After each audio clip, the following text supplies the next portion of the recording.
کہ ایک نوجوان طواف خانہ کعبہ کے دوران مسلسل درود پاک پڑھ رہا تھا۔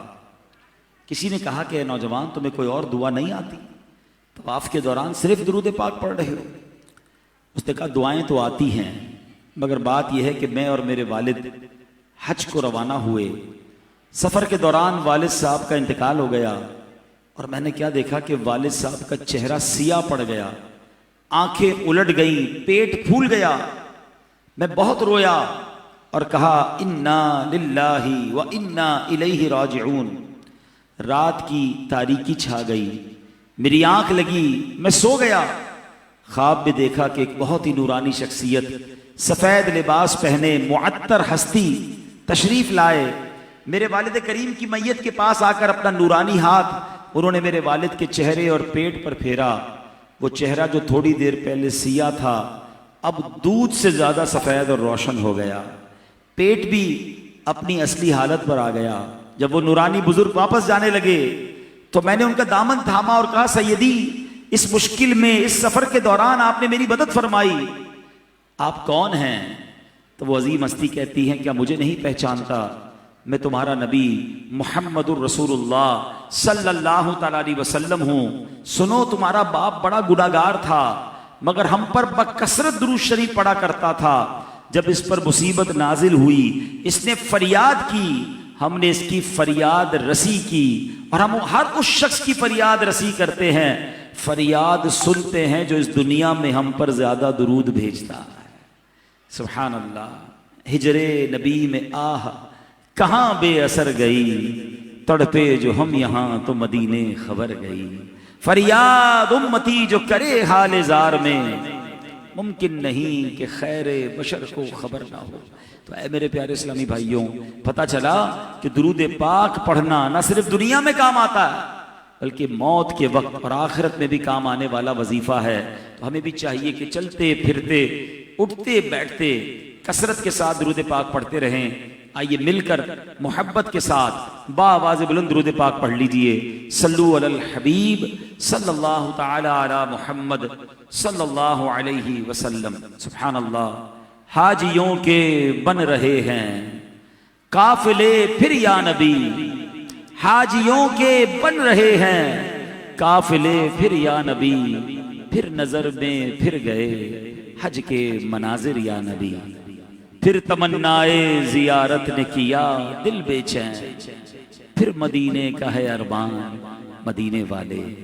بڑی مبارک دن ہیں، ہر طرف یہ صدا آ رہی ہے کون حج پہ جا رہا ہے، کسی کی فلائٹ آ گئی ہے، کوئی احرام خرید رہا ہے، کوئی حج کی تیاری کر رہا۔ خوش نصیب حاجی اپنا سفر جاری کیے ہوئے ہیں۔ ہم رب کریم سے دعا کرتے ہیں کہ اللہ جو حج پر جا رہے ہیں سب کی حفاظت بھی فرمائے، حج مقبول نصیب فرمائے۔ یہ حج، یہ سفر جو ہے یہ عنایتوں کا سفر ہے، یہ رحمتوں کا سفر ہے، یہ مقبولیت کا سفر ہے، یہ مغفرت کا سفر ہے۔ سبحان اللہ۔ ایک اور بات یاد رکھیے، میں حاجی صاحب سے بھی گزارش کروں گا آپ ذرا پلیز بیان پر سب توجہ دیں، کہ یہ آپ کو جو بلاوا ملا ہے نا، جو بھی حج پر جاتے ہیں، جو حج کر آئے ہیں ان کو بھی مبارک ہو۔ یہ فیصلہ ابھی نہیں ہوا، یہ ہزاروں سال پہلے فیصلہ ہو چکا ہے۔ حضرت ابراہیم علیہ السلام نے جب کعبے کی تعمیر کی تھی تو اللہ نے حضرت ابراہیم سے فرمایا کہ اے ابراہیم لوگوں کو حج کے لیے بلاؤ، اللہ کے گھر کے حج کے لیے بلاؤ۔ تو آپ نے اللہ سے کہا مولا میری آواز کون سنے گا؟ اس وقت تو مکے میں لوگ نہیں رہتے تھے اور پوری دنیا میں آواز کیسے پہنچتی؟ آج میں مائک پر بول رہا ہوں، سامنے انٹرنیٹ لگا ہے، کیمرہ لگا ہے، ہو سکتا ہے بیان لائیو جا رہا ہو، پوری دنیا میں لوگ سن سکتے ہیں، مگر اس زمانے میں یہ نہیں تھا۔ اللہ کی طرف سے حکم ہوا اے ابراہیم تمہارا کام آواز لگانا ہے، ہمارا کام آواز پہنچانا ہے۔ حضرت ابراہیم جبل ابو قبیس پر کھڑے ہو گئے۔ جبل ابو قبیس یہ وہ پہاڑ ہے جو آج بھی آپ دیکھ سکتے ہیں کوہ صفا کے پاس، صفا کی پہاڑی کے پاس جو پہاڑ ہے جہاں پر آج بھی محل بنا ہوا ہے، یہ دنیا کا سب سے پہلا پہاڑ ہے، یاد رکھیے گا۔ حضرت ابراہیم علیہ السلام اس پہاڑ پر کھڑے ہوئے اور لوگوں کو صدا لگائی کہ اے لوگوں اللہ کے گھر کے حج کے لیے آ جاؤ۔ اب یہ آواز اس وقت پوری دنیا میں سنائی دی، یہ ایسا روحانی ٹرانسمیشن تھی، کوئی سیٹلائٹ نہیں تھا، مگر پوری دنیا کے لوگوں نے یہ آواز سنی، بلکہ صرف لوگوں نے نہیں، ماں کے پیٹ میں بچوں نے آواز سنی، عالم ارواح میں روحوں نے آواز سنی، علماء کہتے ہیں اس وقت حضرت ابراہیم کی پکار پر جتنے لوگوں نے لبیک کہا، جس نے ایک بار لبیک کہا وہ ایک بار حج کرے گا، جس نے 2 بار لبیک کہا وہ 2 بار حج کرے گا، جس نے جتنی بار لبیک کہا وہ اتنے حج کرے گا۔ تو اے حاجیوں آپ کو مبارک ہو، ہزاروں سال پہلے آپ کی روح نے حضرت ابراہیم علیہ السلام کی پکار پر لبیک کہا تھا، تو الحمدللہ اب پلیز حضرت ابراہیم علیہ السلام کی پکار پر آپ کی روح نے لبیک کہا تھا، اور آج ماشاءاللہ آپ کو یہ سفر نصیب ہو رہا ہے، تو اللہ یہ نصیب ہمیں بھی فرمائے، اللہ کرے ہمیں بھی یہ سعادتیں بار بار ملیں۔ تو یہ ایسا مبارک سفر ہے، یاد رہے حدیث پاک میں آتا ہے کہ حضرت داؤد علیہ السلام نے عرض کی، اے اللہ جب تیرے بندے تیرے گھر کی زیارت کو آئیں تو تو انہیں کیا عطا فرمائے گا؟ فرمایا ہر زائر کا اس پر حق ہے جس کی زیارت کی جائے، ان کا مجھ پر حق ہے کہ دنیا میں انہیں عافیت دوں گا، جب مجھ سے ملیں تو ان کی مغفرت فرما دوں گا۔ اللہ کے گھر کی زیارت کو جا رہے ہیں، اللہ اکبر۔ اور کعبے کی شان یہ ہے کہ نبی پاک علیہ السلام نے فرمایا بیت الحرام کا حج کرنے والوں پر ہر روز اللہ عز و جل 120 رحمتیں نازل فرماتا ہے، 60 طواف کرنے والوں کے لیے، 40 نماز پڑھنے والوں کے لیے، اور 20 نظر کرنے والوں کے لیے، یعنی جو کعبے کا دیدار کر رہے ہوتے ہیں ان پر بھی رحمتیں برس رہی ہوتی ہیں۔ تو سبحان اللہ، زیادہ سے زیادہ وقت آپ نے حرم پاک میں گزارنا ہے۔ مدینے جائیں تو بہت سارا وقت مسجد نبوی میں گزارنا ہے، فضول کاموں میں وقت صرف نہ کریں، کیونکہ نصیب والوں کو یہ نصیب ملتا ہے، یہ موقع ملتا ہے۔ اور سبحان اللہ، کعبے شریف پر جا رہے ہیں تو یاد رکھیے طواف وہ عبادت ہے جو دنیا میں کہیں اور نہیں ہو سکتی ہے۔ آپ تلاوت کر سکتے ہیں، روزہ رکھ سکتے ہیں، نوافل پڑھ سکتے ہیں، پوری دنیا میں پڑھ سکتے ہیں، مگر طواف کہیں نہیں کر سکتے۔ اللہ پیروں میں طاقت دے تو جتنا ہو سکے طواف کیجئے۔ اور حاجیوں سے تو میری گزارش ہے کہ جو حج پر جا رہے ہیں پورے سفر میں کم از کم 50 طواف ضرور کریں، ٹارگٹ لے کر جائیں کہ 50، ہر طواف 7 چکر کا ہوتا ہے۔ اگر آپ 50 طواف کر لیں تو حدیث پاک میں آتا ہے جس نے 50 مرتبہ طواف کیا گناہوں سے ایسا نکل گیا جیسے آج اپنی ماں سے پیدا ہوا ہو۔ اللہ اکبر۔ حج کے فضائل تو اتنے ہیں کہ ساری رات ہی بیان کرتے جائیں۔ میرے آقا علیہ السلام فرماتے ہیں حاجی اپنے گھر والوں میں سے 400 کی شفاعت کرے گا اور گناہوں سے ایسا نکل جائے گا جیسے اس دن کے ماں کے پیٹ سے پیدا ہوا۔ یعنی حاجی کی مغفرت کا وعدہ۔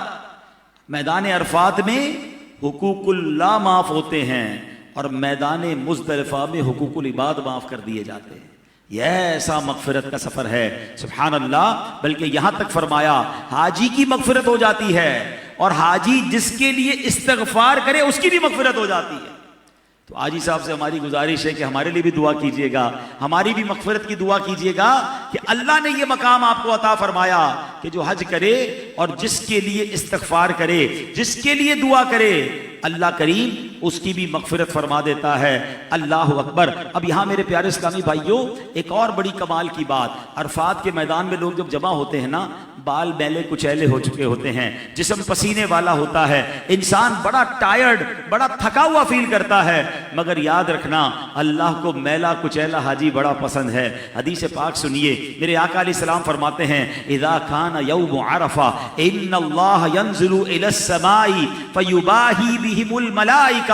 فرمایا جب عرفہ کا دن آتا ہے تو اللہ پاک آسمان دنیا پر نزول فرماتا ہے اور فرشتوں کے سامنے میدان عرفات میں جمع ہونے والوں پر فخر فرماتا ہے۔ کیا فرماتا ہے؟ فَيَقُولُ انظروا إِلَىٰ عِبَادِي، اے فرشتوں دیکھو میرے بندوں کو، اتونی شعثاً غبراً، دیکھو دور دور سے تکلیفیں اٹھا کر بکھرے بالوں کے ساتھ غبار آلود حاضر ہوئے ہیں۔ اللہ اکبر۔ ضاحین من کل فج عمیق اشہدکم انی قد غفرت لہم، میں تمہیں گواہ بناتا ہوں کہ میں نے انہیں بخش دیا۔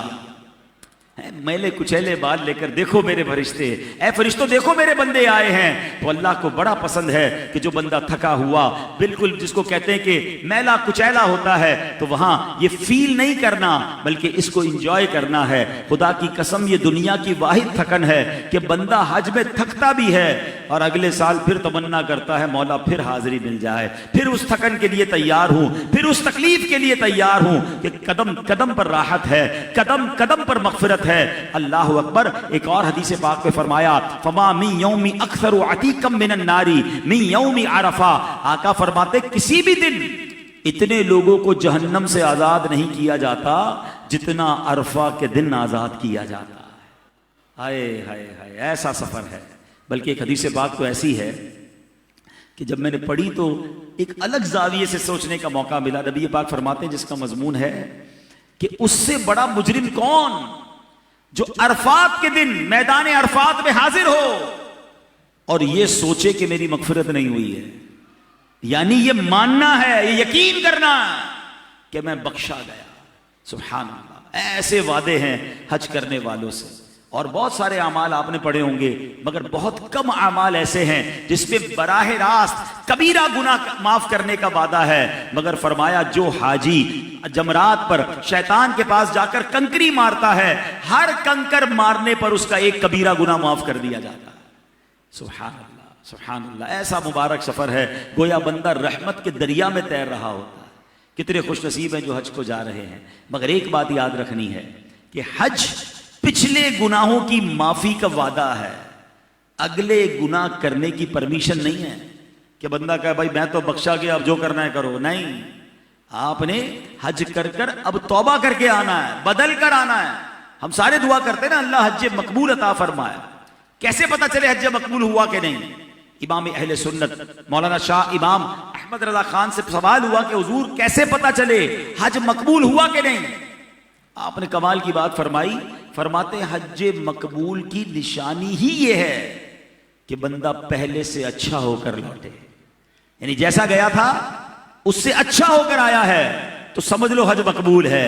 حرام کام کرتا تھا اب چھوڑ دیا، نماز میں سستی تھی اب نمازی بن گیا، سنتوں کا عمل کرنے والا نہیں تھا اب سنتوں پر عمل کرنے والا بن گیا، عشق رسول میں اضافہ ہو گیا، سمجھ لو حج مقبول ہو گیا ہے۔ جیسا گیا تھا ویسا ہی آیا ہے، وہی حرام روزی، وہی برے کام ہیں، وہی نماز قضا، تو پھر سمجھ لو کہ حج قبول نہیں ہوا۔ اب غور کریں، اگر حج مقبول چاہیے تو یہ نیت کر کے جانا ہے کہ انشاءاللہ سارے گناہوں سے توبہ کر کے میں نیک بن کر آؤں گا، اور وہاں سے یہ خیرات بھی لے کر آئے نا۔ ٹھیک ہے، اچھا یہ تو ہو گئی مکے کی بات، حج کی بات۔ حج کے بعد جانا کہاں ہے؟ حسن حج کر لیا، کعبے سے آنکھوں نے ضیا پائی، چلو دیکھیں وہ بستی جس کا رستہ دل کے اندر مدینہ۔ سبحان اللہ، کیا بات ہے مدینے کی، جس کا ذکر اتنا پیارا ہے اس کے دیدار کا عالم کیا ہوگا۔ مدینہ تو عاشقوں کی بستی ہے نا۔ میرے آقا فرماتے ہیں من زار قبری وجبت لہو شفاعتی، جس نے میرے روزے کی زیارت کی اس پر میری شفاعت واجب ہو گئی۔ علماء کہتے ہیں اس میں 3 انعام ہیں، ایک انعام نہیں ہے۔ جو مدینے گیا نا اس کو 3 بڑے انعام ملتے ہیں۔ پیارے آقا نے یہ نہیں فرمایا جس نے میرے روزے کی زیارت کی اس پر شفاعت واجب ہو گئی، فرمایا شفاعتی، میری شفاعت واجب ہو گئی، کیونکہ شفاعت تو اور بھی لوگ کریں گے نا، انبیاء بھی شفاعت کریں گے، حافظ صاحب بھی کریں گے، علماء بھی کریں گے، نیک لوگ بھی شفاعت کریں گے، مگر مدینے جانے والا وہ ہے جس پر نبی پاک خود شفاعت فرمائیں گے۔ بلکہ ایک اور انعام یہ ہے کہ شفاعت تو ہوگی اس کی جس کا ایمان پر خاتمہ ہوگا۔ تو اس کا مطلب یہ ہوا کہ جو مدینے جاتا ہے حاضری دیتا ہے اس کا ایمان پر بھی خاتمہ ہوگا، اس کی گارنٹی بھی ہو گئی ہے۔ تو 3 انعام ہیں جو روضہ رسول پر حاضری دیتا ہے۔ اور اللہ اکبر، مدینے کی تو کیا شان ہے۔ میرے آقا کا روضہ وہ ہے جہاں 70,000 صبح فرشتے حاضری دیتے ہیں، 70,000 شام فرشتے حاضر دیتے ہیں۔ اور سنو، جو ایک بار حاضر ہو جائے اسے دوبارہ حاضری کا موقع نہیں ملتا، کیونکہ اللہ کے فرشتے اتنے ہیں، سب نے حاضری دینی ہے۔ اللہ اکبر۔ تو فرشتوں کو زندگی میں ایک بار حاضری کا موقع ملتا ہے، اور ہم گناہ گاروں پر کرم تو دیکھو کہ جتنی بار جائیں میرے آقا بلاتے ہیں۔ ایک ایک دن میں کئی کئی بار حاضری دیں بلکہ کئی کئی بار مدینے جائیں. سبحان اللہ. اعلیٰ حضرت لکھتے ہیں نا معصوم کو تو عمر میں صرف ایک بار اور آسی پڑھے رہیں تو صلاح عمر بھر کی ہے. پھر کیوں نہ مدینے جانے کو ترسیں. مدینہ وہ ہے کہ جس کے راستے پر فرشتے پہرا دے رہے ہیں. اللہ اکبر. مدینے کی زندگی بھی کمال کی ہے, مدینے کی موت بھی کمال کی ہے. میرے آقا فرماتے ہیں کہ تم میں سے جس سے ہو سکے وہ مدینے میں مرے, کہ جو مدینے میں مرے گا میں اس کی شفاعت کروں گا. ہائے ہائے. طیبہ میں مر کے ٹھنڈے چلے جاؤ آنکھیں بند, طیبہ میں مر کے ٹھنڈے چلے جاؤ آنکھیں بند. سیدھی سڑک یہ شہر شفاعت نگر کی ہے. اللہ ہمیں مکہ پاک اور مدینہ طیبہ کی با ادب حاضریاں نصیب فرما. ایک بات یاد رکھنا ہے, سفر کرنا بڑے ادب سے ہے, سفر کرنا بڑے خیال سے ہے. سنبھل کر پاؤں رکھنا زائروں شہر مدینہ میں, سنبھل کر پاؤں رکھنا زائروں شہر مدینہ میں.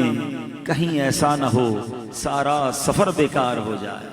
یہ نارمل شہر نہیں ہے, یہ نارمل سفر نہیں. ہم پکنک پر نہیں جا رہے, ہم اس جگہ جا رہے ہیں جہاں جانے کے لیے کروڑوں رو رہے ہیں, کروڑوں تڑپ رہے ہیں, اور ہمیں بلایا گیا. جس کو بلایا گیا وہ تو کہتے ہیں سر سجدے سے نہ اٹھے, شکر سے سر نہ اٹھے کہ میں کب آنے کے قابل تھا, رحمت نے یہاں تک پہنچایا. میں کب آنے کے قابل تھا, رحمت نے یہاں تک پہنچایا. سرکار پہ تن من جان فدا, سرکار توجہ فرمائے. اللہ کرے اس کیفیت کے ساتھ ہم حرمین طیبین کی حاضری دیں. جیسے جی چاہے جہاں میں گھوم پھر. باقی دنیا میں آپ اپنے سٹائل سے جاتے ہیں, جائیے جیسے جی چاہے جہاں میں گھوم پھر, پر یہ مدینہ ہے یہاں آہستہ چل, بارگاہ ناز میں آہستہ بول, قدسیوں کے درمیان آہستہ چل. مکے مدینے میں جب آپ چل رہے ہوتے ہیں نا تو تصور یہ ہو میں فرشتوں کے درمیان چل رہا ہوں. کیوں؟ کیونکہ مستجاب پر مکہ پاک کی ایک دیوار ہے, حرم کعبہ میں کعبے کی دیوار جو کہ حجر اسود اور رکن یمانی کے درمیان کی جو دیوار ہے, یہاں پر 70,000 فرشتے دعاؤں کی آمین کے لیے موجود ہوتے ہیں. اس کا مطلب میں جب چل رہا ہوں نا مکے مدینے میں فرشتوں کے درمیان چل رہا ہوں تو آرام سے, ادب سے بولنا, آرام سے ہے بات, آرام سے ادب کے ساتھ. جو ہمارا سٹائل ہے وہاں یہ انداز نہ رکھنا. قرآن کیا فرماتا ہے؟ حاجیوں سے براہ راست قرآن مخاطب ہے. قرآن فرماتا ہے فمن فرض فیہن الحج, تو جو ان میں حج کی نیت کرے. تو اب 3 چیزوں کے بارے میں روکا گیا کہ یہ 3 کام مت کرنا. فلا رفث ولا فسوق ولا جدال فی الحج. یہ تب سب حاجیوں کو یاد رکھنا ہے, بلکہ جو بھی سفر مدینہ مکے مدینے جب بھی جائیں, عمرے پر بھی جائیں, یہ 3 چیزیں غور کر لیں. کیا فرمایا؟ فلا رفثا, بے حیائی کی باتیں, مرد و عورت کی جو باتیں ہوتی نا وہ نہیں کرنی ہے. ولا فسوقا, اور نہ کوئی گناہ ہو. ولا جدال فی الحج, اور نہ کسی سے جھگڑا ہو حج کے درمیان. یہ 3 باتیں بڑی اہم ہیں. ہوتا کیا ہے کہ یہاں بھی عادت ہوتی ہے بے حیائی کی باتیں کرنے کی, بری باتیں کرنے کی. ٹائم بہت ہوتا ہے مکے مدینے میں, تو اب جب دوستوں میں بیٹھتے ہیں تو پہلے تو 1-2 دن تو بڑے سیدھے ہوتے ہیں سارے, تسبیحات میں ہیں, طواف کر رہے ہیں, قرآن پڑھ رہے ہیں. اب 1-2 دن کے بعد سب چھوٹ گیا. اب ہوٹل ہے, ہوٹل کی لابی ہے, کھانا پینا ہے, بازار ہیں, اور سناؤ کیا ہو رہا ہے پاکستان میں, کیا ہو رہا ہے سیاست میں, کیا ہو رہا ہے, کون سے ملک کی جنگ ہو رہی ہے. اللہ اکبر. اس لیے گئے تھے. جتنے لوگ مجھے سن رہے ہیں اور ایک بار بھی مکے مدینے گئے نا, اپنے آپ سے پوچھئے کہ جب ہم گئے تھے ہم نے کتنے گھنٹے مکہ پاک میں حرم میں گزارے پورے دن میں, اور کتنے گھنٹے مسجد نبوی میں گزارے. آپ جب غور کریں گے نا تو آپ کو اندازہ ہوگا کہ 4 میکسیمم 5 گھنٹے, بہت کوئی نیک آدمی زیادہ وقت گزار لیے تو 6 گھنٹے, یعنی 24 گھنٹے میں سے 4, 5, 6 گھنٹے سے زیادہ حرم میں نہیں گزرے. تو باقی کہاں گزرے؟ ہوٹل کے اندر, کھانے پینے, شاپنگ سینٹر, دوستوں کے ساتھ. عجیب تماشا لوگوں نے لگایا ہوا ہے, موبائل ہاتھ میں. کراچی والے تو پتہ نہیں کسی ہوٹل کی لابی میں بیٹھ جائیں گے, اور وہ چونکہ نیٹ آ رہا ہوتا ہے وہ ساری رات بیٹھے ہیں, حرم نہیں جا رہے. حرم گئے تھوڑی دیر کے لیے پھر واپس نکل آئے. میں نے بہت غور کیا کہ ہم حرم پاک میں مسجد نبوی میں زیادہ بیٹھ کیوں نہیں پاتے. میں آپ کو بڑی عجیب بات بتانے جا رہا ہوں. ابھی آپ لوگ شاید 1.5-2 گھنٹے سے محفل میں بیٹھے ہیں, نعت خوانی میں، اجتماع میں ہم 3 گھنٹے بیٹھ جائیں گے. یہ بتائیں اپنے علاقے کی مسجد میں اکیلے کتنی دیر بیٹھ سکتے ہیں آپ؟ ہماری عادت ہی نہیں ہے. نماز ختم ہوئی، کام ختم. اکیلے مسجد میں 1 گھنٹہ نہیں بیٹھ سکتے ہم. اور یہی پرابلم ہے، ہمیں انڈیویجول یعنی اکیلے انفرادی عبادت کی عادت ہی نہیں ہے. تو مسجد نبوی میں تو اکیلے عبادت کرنی ہے نا، مسجد الحرام میں تو اکیلے بیٹھنا ہے. اب جب اکیلے بیٹھے ہیں تو بور ہوتا ہے، 10-15 منٹ پڑھتے ہیں پھر قرآن بند. اب دیکھ رہے ہیں کون دوست آیا ہے، علاقے والا پاکستانی کون ہے، او بھائی آؤ ادھر آؤ ادھر آ جاؤ، کہاں سے آئے ہو، کب آئے ہو، کون سی فلائٹ ہے، ہوٹل کون سی ہے، اچھا پیکج کتنے کا لیا تھا، کھانا اچھا ہے کہ نہیں، اپنے پیکج سے اس کے پیکج کو ملا رہے ہیں. ہاں یار میرے ساتھ تو چیٹنگ ہو گئی، اس لیے آئے تھے حرم میں. بس یہ وجہ ہے، ہمیں ہر آدھے گھنٹے بعد کوئی بندہ چاہیے. اکیلے عبادت کا شوق ہی نہیں ہے، نہ کبھی کی ہے. اجتماع میں بٹھا دو، محفل میں ساری رات بٹھا دو. بھائی جس کی اکیلے عبادت کرنے کی عادت نہیں، وہ حرم میں ٹائم کیسے گزارے گا؟ اور پھر نہیں گزارے گا تو فضول باتیں کرے گا، بے ادبی بھی ہو جائے گی. ایسا نہ کریں. میں حاجیوں سے گزارش کرتا ہوں، جب بھی مکے مدینے جانا ہے اس سے پہلے پریکٹس کریں. اکیلے اپنے گھر میں جا نماز پر بیٹھ کر 2 گھنٹے گزارنے کی عادت ڈالیں. اپنی گھر کے علاقے محلے کی مسجد میں کچھ وقت اکیلے بتائیں، تاکہ جب مسجد نبوی میں جا کر بیٹھوں تو اٹھنے کا دل نہ ہو. ظہر میں جاؤں تو رات تک بیٹھا رہوں. ہمیں تو ہر تھوڑی دیر بعد گھر جانے کا جی چاہتا ہے. غور کریں ہم کتنی دیر بیٹھتے ہیں. رات کو جاؤں تو ساری رات بیٹھوں، حرم پاک میں جاؤں تو کعبے کو دیکھتا رہوں. اب میں آپ کو مشورے دوں گا آپ کیا کریں، لیکن پہلے یہ بات مان لیں کہ ہمیں بیٹھا نہیں جاتا ہمارا مسجد الحرام میں یا مسجد نبوی شریف میں، اور اس کی وجہ سے ہم پھر گھوم پھر رہے ہوتے ہیں. اور اتنا قیمتی وقت لاکھوں روپے خرچ کر کے گئے، دعائیں مانگ کر گئے، اور وقت کتنا گزارا اس جگہ پر. میں ایک واقعہ نہیں بھولتا.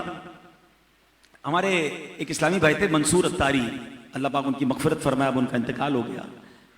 ایک بار وہ بہت غریب اسلامی بھائی تھے، ان کو کسی نے مدینہ شریف کی ٹکٹ وغیرہ کی ترکیب بنا دی، تو وہ ایک قافلے والوں کے ساتھ مدینے گئے. الحمدللہ میں بھی ان دنوں مدینہ پاک حاضر تھا. تو مجھے قافلے والے ملے کہ یار وہ منصور بھائی آپ کے جاننے والے ہیں، وہ تو ہمارے ہوٹل میں آتے ہی نہیں ہیں، پتہ نہیں کہاں ہیں، قافلے والوں کو ملتے ہی نہیں ہیں. تو اتفاقاً مجھے منصور بھائی جو تھے وہ مسجد نبوی شریف میں مل گئے. میں نے کہا منصور بھائی آپ کدھر ہو، آپ کے قافلے والے ڈھونڈ رہے ہیں، آپ ہوٹل جاتے ہی نہیں ان کے پاس. کیا کمال کا جواب دیا اس بندے نے. وہ کہتا ہے میں ہوٹل کے لیے تھوڑی آیا ہوں، میں تو اپنے آقا کے لیے آیا ہوں نا. میں نے ہوٹل جا کر کیا کرنا ہے، میں مسجد نبی شریف میں بیٹھا رہتا ہوں، تھک جاتا ہوں تو ادھر ہی سو جاتا ہوں. واش روم جانا ہوتا تو حرم شریف کے استنجا خانے موجود ہیں. اچھا اس کے بعد بھوک لگتی ہے تو باہر کوئی نہ کوئی لنگر بٹ رہا ہوتا ہے، کھانا کھا لیتا ہوں. میں تو ہوٹل صرف کپڑے بدلنے جاتا ہوں، باقی میں ادھر ہی پڑا ہوا ہوں، میں پھر پتہ نہیں کب مدینے آؤں گا. کیا بات کی اس بندے نے یار.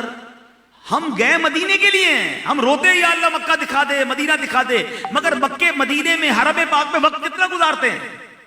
غور کیجئے، یہ وار ہے شیطان کا کہ وہاں جا کر بھی عبادت نہیں کرنے دیتا. موبائل ساتھ، انٹرنیٹ ساتھ، سارے سوشل میڈیا اکاؤنٹ ساتھ. اللہ اکبر، پتہ نہیں کیا کیا دیکھ رہے ہیں.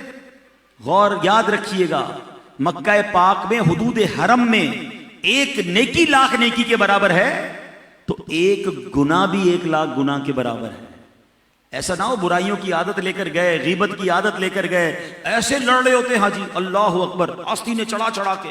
میں بتاتا ہوں کون ہوں. قرآن کہہ رہا ہے جھگڑا نہیں ہے کرنا، اور حج پہ لڑ رہے ہیں. پتہ چلا لڑائی کر کے سارے سفر کی برکت ہی ضائع کر دی. نہ کریں ایسا.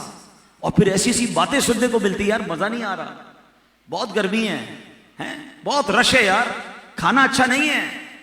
اللہ اکبر. اب کس جگہ کے بارے میں یہ باتیں کر رہے ہیں؟ آپ کے گھر کوئی آئے مہمان، ذرا تصور کریں، اور آ کر کہے آپ کے گھر کا کھانا اچھا نہیں لگا، آپ کے گھر کی صفائی اچھی نہیں لگی، مزہ نہیں ہے آپ کے گھر پہ مجھے. اگلی بار بلاؤ گے اس مہمان کو؟ بتاؤ نا. آپ کہو گے کیسا بدتمیز مہمان ہے یار، میرے میں ایک تو دعوت دی اس کو، گھر پہ بلایا اور آ کے برائیاں کر رہا ہے گھر کی. اللہ نے مجھے اور آپ کو بلایا جہاں کروڑوں لوگ ترس رہے ہیں، اور وہاں جا کر شکوے شکایات. یاد رکھنا وہاں کی بے ادبی کرنے والے کو پھر نہیں بلایا جاتا. اگر چاہتے ہیں نا کہ بار بار بلایا جائے تو وہاں بے ادبی مت کرنا، شکوہ مت کرنا. سچی بات تو یہ ہے میں کب آنے کے قابل تھا، رحمت نے یہاں تک پہنچایا. میں آپ کو ایک مثال دیتا ہوں. ایک مجرم ہو، اس کو بیڑیاں لگی ہوئی اور اس کو عدالت میں لے جایا جائے. آج فیصلے کا دن ہو، جج سامنے بیٹھا ہو، مجرم کی بیڑیاں لگی ہوں. یا تو آج اس کو معاف کر دیا جائے گا یا سزائے موت ہوگی. مجرم کی کیفیت کیا ہوگی؟ رو رہا ہوگا، معافی مانگ رہا ہوگا، بس آج بخشا جاؤں، آج نکل جاؤں. اور وہ عدالت میں جا کر کے جج صاحب عدالت اچھی نہیں ہے، پنکھا صحیح نہیں ہے، بیٹھنے کا انتظام صحیح نہیں ہے. یہ کرے گا کبھی کوئی ایسا مجرم جو بیڑیاں لگا ہوا ہے؟ مجرم کے نخرے نہیں ہوتے. حرمین طیبین جاؤ تو یہ سوچ کر جاؤ کہ ایک مجرم گیا ہے اپنے رب کی بارگاہ میں بخشش لینے، مغفرت لینے، خیرات لینے گیا ہے. جو قابل نہیں تھا اسے بلایا گیا ہے. سوچے تو صحیح، ہماری مسجد کے امام صاحبان، علماء، کتنے نیک لوگ ہیں جو رو رہے ہیں کہ اللہ ہمیں بلا لے. اور مجھ جیسے گناہگار کو اگر بلایا گیا ہے تو کیفیت کیا ہونی چاہیے؟ سر شرم سے جھکا ہونا چاہیے. جو ہیبت سے رکے مجرم تو رحمت نے کہا بڑھ کر چلے آؤ چلے آؤ، یہ گھر رحمان کا گھر ہے. کیفیت تو یہ ہونی چاہیے. کھانا پینا انتظامات اس پر بات کریں گے نہیں میرے پیارے اسلامی. کچھ لوگ کریں گے، آپ ان کے قریب نہ جائیں. وہ اس طرح کی باتیں چل رہی ہوں گی، آپ کے ہوٹل میں بھی چلیں گی، آپ کے خیموں میں بھی چلیں گی. مگر یاد کرنا کہ جب اس طرح کی بات کرنے کو جی چاہے اندر سے یہ پیغام آ جائے، فلا رفث ولا فسوق ولا جدال فی الحج. بے حیائی کی بات نہیں کرنی، گناہ نہیں کرنا، جھگڑا نہیں کرنا. بلکہ صدر الشریعہ بدر الطریقہ امجد علی اعظمی صاحب نے تو یہاں تک لکھا بہار شریعت میں کہ بعض اوقات انسانی شکل میں فرشتے کو بھیجا جاتا ہے کہ حاجی کا ٹیسٹ لیا جائے. ہاں، کوئی آپ کی سیٹ پر بیٹھ جائے گا، کوئی آپ کے ساتھ ایسا کام کرے گا کہ آپ کو غصہ آئے گا. اب آپ کا امتحان ہے کہ لڑائی کرتے ہو یا معاف کرتے ہو. کیا پتا چیکنگ کے لیے کوئی آیا، فرشتہ ہی آیا اور میں لڑ پڑا، میں نے برا بھلا کہا، میں نے دھکا دے دیا. ارے اللہ کا مہمان وہ بھی ہے نا. آپ اگر یقین کریں، یہ ذہن بنا کر جائیں کہ میں تو سامان بھی زیادہ لے کر جاؤں، ایک چپل کی جگہ 2 چپل لے کر جائیں، ایک احرام کی جگہ 2-3 احرام لے جائیں، رفیق الحرمین کتاب امیر اہل سنت کی 2-3 ساتھ لے جائیں، پیسے بھی تھوڑے زیادہ لے جائیں. کسی حاجی کو ضرورت پڑے گی، اس کا چپل ٹوٹ گیا تو اپنا چپل دے دوں گا، احرام خراب ہو گیا میں اپنا احرام دے دوں گا. ارے اس کی دعا لگ گئی تو میرا بیڑا پار ہو جائے گا. حاجی سب رب کے مہمان ہیں. آپ کو پتہ ہے ضیوف الرحمان کہا جاتا ہے حاجیوں کو، اللہ کا رحمان کا مہمان. میں ایک اور مثال دیتا ہوں. آپ کے گھر میں شادی ہو، ٹھیک ہے، اور آپ کے مہمان آئے ہیں. آپ کے چند دوست دروازے پہ کھڑے ہو جائیں، آنے والوں کو ویلکم کریں، کھانا کھلائیں، پانی پلائیں، ان کو سب کو خوش کر کے بھیجیں. سچ بتاؤ آپ کو کتنا اچھا لگے گا کہ یار یہ دوستوں نے میرے مہمانوں کی خدمت کی، مہمان میرے خدمت یہ کر رہے ہیں. کتنا پیار آئے گا آپ کو ان دوستوں پر. اب بلا تمثیل سوچو، اللہ کے مہمان آئے ہیں، خدمت آپ کر رہے ہیں. اللہ کے مہمان آئے ہیں، خوش آپ کر رہے ہیں. اللہ کے مہمان آئے ہیں، راضی آپ کر رہے ہیں. بتاؤ نا پھر رحمان آپ کو کیسا نوازے گا. مجھ سے کچھ لوگ پوچھتے رہتے ہیں یار کوئی ایسا فارمولہ بتائیں بار بار مدینے کی حاضری ملے، بار بار حج ملے. میں آپ کو فارمولہ بتا دیتا ہوں. حج پر جانا تو حاجیوں کی خدمت کرنا، مدینے جانا تو زائرین مدینہ کی خدمت کرنا. ان کی دعائیں لگیں گی، تمہیں بار بار بلایا جائے گا. خود سوچو نا کہ سرکار کے مہمانوں کی آپ خدمت کر رہے ہیں، میرے آقا پھر بلائیں گے. مگر ادھر جا کے ان کے مہمانوں سے لوگ لڑ رہے ہوتے ہیں. ہاں، حاجیوں سے لڑ رہے ہوتے ہیں، اللہ کے مہمانوں سے لڑ رہے ہوتے ہیں. اللہ اکبر. گرمی ہے، تھکن ہے، ایک تو پرابلم یہ کہ عادت نہیں ہے سفر کی، تو ذرا انکمفرٹیبل ہوا نا، آرام اچھا نہیں ملا، کھانا پراپر نہیں ملا، بس بندہ تیار ہے لڑنے کے لیے، ریڈی ٹو فائٹ. ایسا لگتا ہے حاجی تیار ہے لڑنے کے لیے. لڑنا شیطان سے بھائی، اب حاجیوں سے نہیں لڑنا ہے. اور یہ قرآن نے حکم فرمایا ولا جدال فی الحج، اور یہ اسی لیے حکم ہے کہ جھگڑے ہوتے ہیں وہاں پر. تو آپ نے اپنے آپ کو کنٹرول رکھنا ہے. سچی بات تو یہ ہے کہ مجھ سے کوئی پوچھے نا کہ حج کرنے کی تیاری کب شروع کرنی چاہیے، کم از کم 6 مہینے پہلے تیاری ہونی چاہیے. پورا ایک کورس ہونا چاہیے. اکیلے عبادت کرنے کا عادی ہونا چاہیے، مسجد میں بیٹھنے کا، روز پورا دن مسجد میں عبادت کرنے کی اسے عادت ہو، پیدل چلنے کی عادت ہو. اسکوٹر کے علاوہ کام نہیں کرتے، ایک طواف میں پیر دکھ جاتے ہیں کیونکہ پیدل کی عادت ہی نہیں ہے. حج کرنے کا ذہن ہو تو بندہ 6 مہینے پہلے واک کرنا شروع کرے. اس کو پتا ہو کہ میں کتنے طواف کرنے ہیں، میں نے صحیح کرنی ہے، میرے پیر مضبوط ہوں، پراپر چپل اس کے پاس ہو، اس کو پتا ہو کون سی چپل پہن کے چلوں گا. صبر کی عادت ڈالے، برائیوں کی عادت چھوڑ دے، سوشل میڈیا سے اپنے کو دور رکھنا شروع کرے کہ حج پہ جاؤں تو عادتیں یہ والی لے کر نہ جاؤں. ایسا تھوڑی ہوگا کہ میری فلائٹ ادھر سے ٹیک آف ہوگی اور بٹن دبا کر میری غیبت کی عادت بند، جھوٹ کی عادت بند، بدنگاہی کی عادت بند، جھگڑے کی عادت بند، سوشل میڈیا بند. کچھ بھی بند نہیں ہوگا، سب ساتھ چلا جائے گا. اور جب سب ساتھ جائے گا تو ایک گناہ کا 1,00,000 گناہ ہو جائے گا. اللہ کرے یہ میرا بیان اور بھی حاجی سنیں اور اپنی عادتوں پر غور کریں. ہم اس لیے نہیں جا رہے، کیا پتہ زندگی میں پھر موقع ملے نہ ملے. پوچھو ان سے جو تڑپ رہے ہیں. اور خدا کی قسم شاید یہ بات ابھی سمجھ رہا ہے، جو مکے مدینے سے واپس آ کر غور کریں گے نا تو پھر خیال آئے گا یار کیا کیا میں نے. ہونا یہ چاہیے ٹارگٹ لے کر جائیں. میں آپ کو چند مشورے دے دیتا ہوں.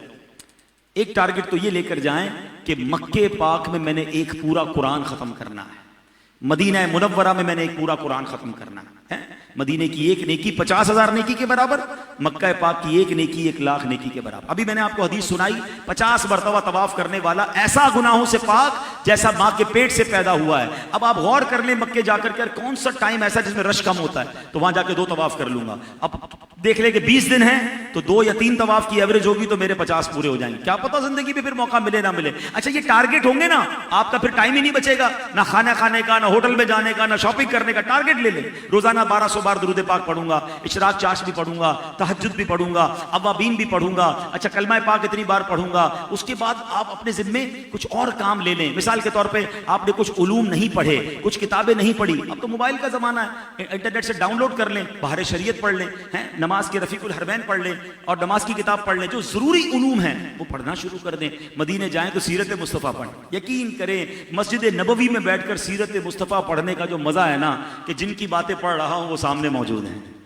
آقا کی مکی زندگی مکے میں پڑھیں، نبی پاک کی مدری زندگی مدینے جا کے پڑھیں. یار ٹائم ہی نہیں ہمارے پاس، اتنے کام ہے. بندہ اگر پلان کر لے کہ بس میرا کام ہے مسجد سے اٹھنا نہیں ہے، وہاں سب کچھ موجود ہے، واش روم موجود ہے، وضو خانہ موجود ہے، فریش ہوں واپس آ کر بیٹھ جائیں. پڑھنا ہے، عبادت کرنی ہے. اب کچھ لوگ کہتے ہیں یار زیادہ دیر بیٹھا نہیں جاتا. اب میں آپ کو کچھ طریقہ بتاتا ہوں. اگر سیریسلی کرنا چاہتے ہیں نا تو امیر اہل سنت کا ایک جملہ بڑا پیارا ہے، جس کو کرنا ہو اس کے لیے راستے بہت، جس کو کوئی کام نہ کرنا ہو اس کے لیے بہانے بہت. اگر کرنا ہے تو راستے ہیں. میں آپ کو راستہ بتاتا ہوں، طریقہ بتاتا ہوں.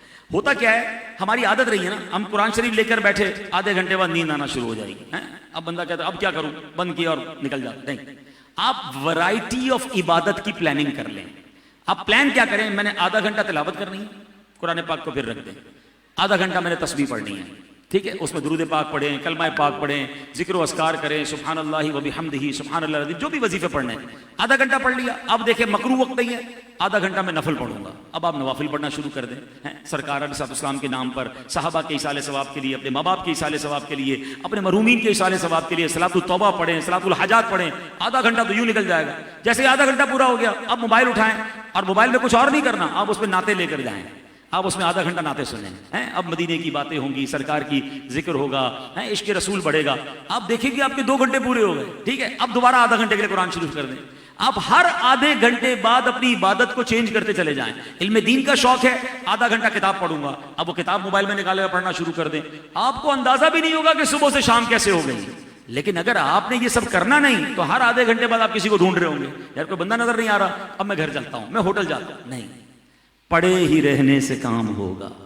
اللہ کی قسم 12 15 20 گھنٹے گزار لو نا مسجد نبوی شریف میں یا مکہ پاک میں، حرم پاک میں. میں نے ابھی آپ کو حدیث سنائی ہے کہ کعبے کو اگر طواف نہیں بھی کرنے کی ہمت ہو رہی نا، جو کعبے کو دیکھ رہا ہے اس پر بھی 20 رحمتیں نازل ہو رہی ہیں.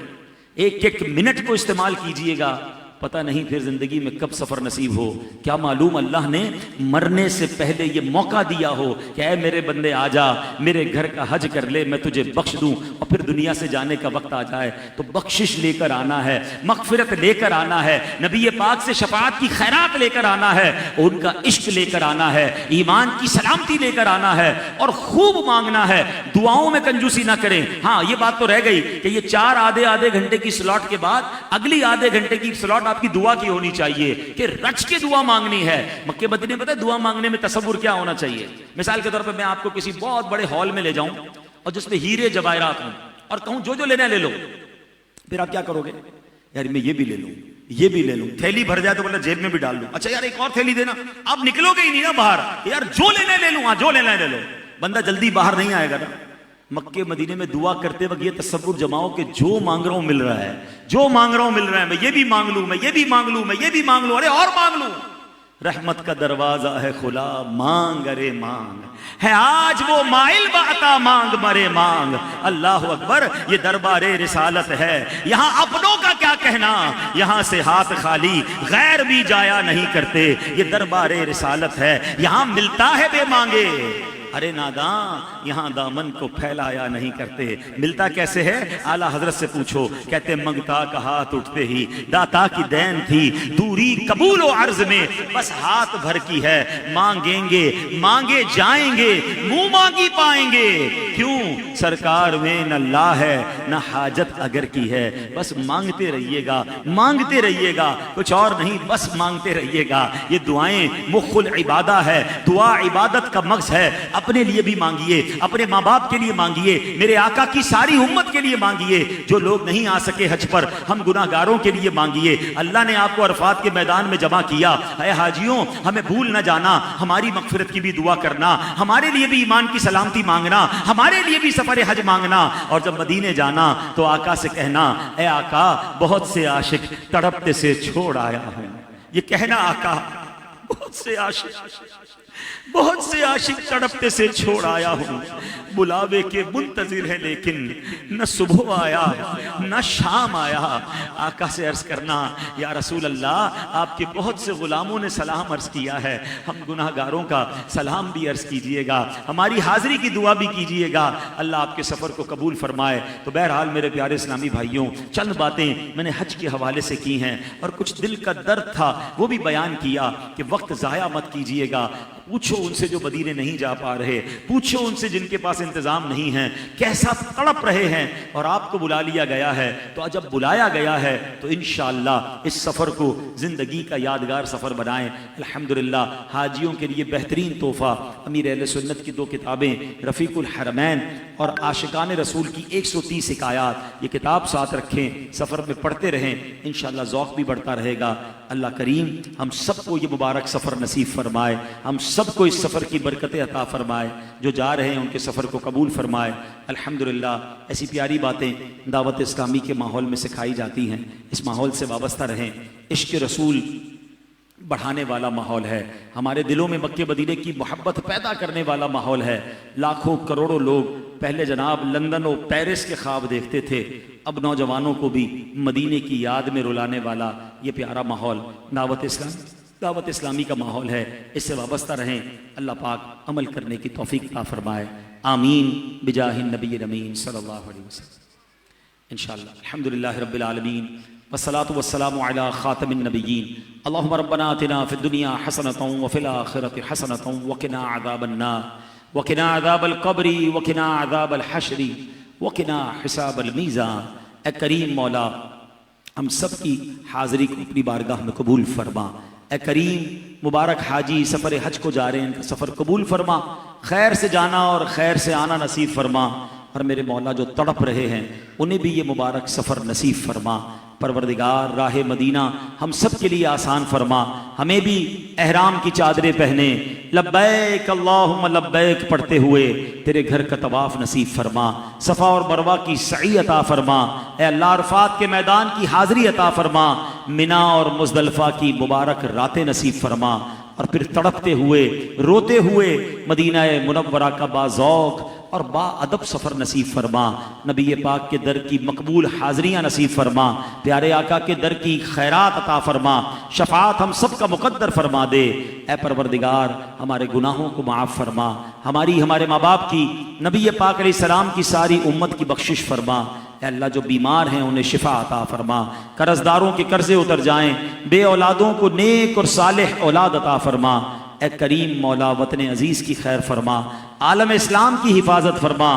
مسلمان دنیا میں جہاں جہاں پریشان ہیں ان کی غیب سے مدد فرما. اے اللہ ہم سب کو حاسدوں کے حسد سے بچا, بد نظروں کی بد نظری سے بچا, شیطان کے شر, جادو ٹونے آسیب, زمینی اور آسمانی بلاؤں سے محفوظ فرما. ربنا تقبل منا انك انت السميع العليم وتب علينا يا مولانا انك انت التواب الرحيم وافوض امري الى الله ان الله بصير بالعباد ببركه ان الله وملائكته يصلون على النبي يا ايها الذين امنوا صلو علیہ وسلموا تسلیما اللہم صل علی سیدنا و مولانا محمد طب القلوب ودوائها وعافیت الابدان وشفائها ونور الابصار وضیائها وعلی آلہ وصحبہ وبارک وسلم. جب دم واپسی ہو یا اللہ، سامنے ہو روضہ رسول اللہ، اور لب پہ ہو لا الہ الا اللہ محمد الرسول اللہ. انشاءاللہ محفل جاری رہے گی. ایک بات رہ گئی تھی جو بڑی اہم ہے.